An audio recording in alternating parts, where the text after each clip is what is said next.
உலகில் உள்ள அனைத்து செயலுக்கும் தமிழில் பெயரும் உண்டு, பொருளும் உண்டு. உதாரணமாக எண்களை எடுத்துக் கொள்வோம்.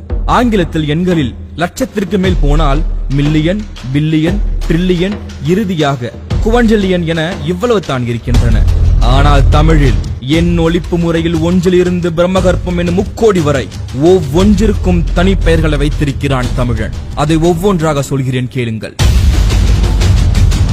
இது 1, இது 10, இது 100, இது 1000, இது 10,000, இது லட்சம், இது 10 லட்சம், இது கோடி. இதுவரைதான் உங்களுக்கு தெரியும். இனி வருகின்ற அடுத்தடுத்த ஒவ்வொன்றிற்குமே ஒவ்வொரு பெயரை வைத்திருக்கிறான் தமிழன்.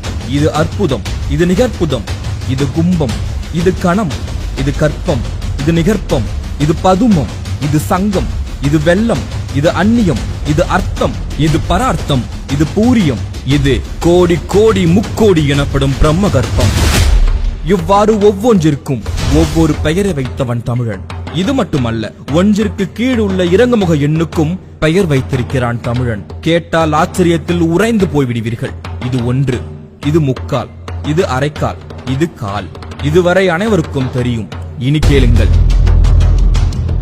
இது 4மா, இது 3 வீசம், இது 3மா, இது அரைக்கால், இது இருமா, இது மாகாணி, இது 1மா, இது முக்கால் வீசம், இது முக்காணி, இது அரை வீசம், இது அரைமா, இது கால் வீசம், இது காணி, இது அரைக்காணி முந்திரி, இது அரைக்காணி, இது முந்திரி, இது கீழ் முந்திரி, இது இம்மி, இது மும்மி, இது இன்று நானோ எனப்படும் அணு.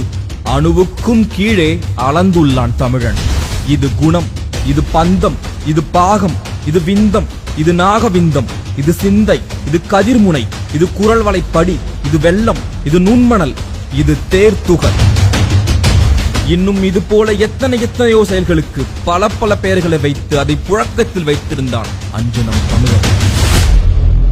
வரலாறுகள் செறிந்த, இலக்கியங்கள் நிறைந்த, தனித்தன்மை பொருந்திய, படிக்க பழக இனிமையான மொழி, செம்மொழிகளின் மூத்த மொழி. அது நம் தாய்மொழி தமிழ் மொழி என்பதில் ஒவ்வொரு முறையும் உணர்ந்து பெருமைப்பட 1000 விஷயங்கள் இங்கு உண்டு. ஆங்கிலம் என்பது ஒரு மொழி, அது அறிவல்ல என்பதை நாம் உணர வேண்டும். ஆங்கிலம் நன்கு தெரிந்தும் கூட காந்தியடிகள் தனது சுயசரிதையை தாய்மொழியான குஜராத்தில் தான் எழுதினார். 3000 ஆண்டுகளுக்கு முன்பு எழுதப்பட்ட தமிழ் நூலான தொல்காப்பியம் இன்றும் நம்மிடம் உள்ளது. அதற்கு முன்னும் பல இலக்கண நூல்கள் இருந்துள்ளன என்பதை தொல்காப்பியமே கூறுகிறது. ஒருவருக்கு தெரியும் மொழியில் பேசும்போது அந்த செய்தி அவரின் மூளைக்கு செல்கிறது. அதுவே அவரின் தாய்மொழியில் பேசும்போது அந்த செய்தி அவரின் இதயத்திற்கு செல்கிறது என்று தாய்மொழியின் அவசியத்தை சொல்கிறார் நெல்சன் மண்டேலா. உலகின் மூத்த மொழி நம் தமிழ் மொழி என்று நாம் வெறும் பெருமைக்காக மட்டும் சொல்லவில்லை. அதை பல சான்றுகளோடும் பல ஆவணங்களோடும் ஆணித்தரமாக சொல்கிறோம்.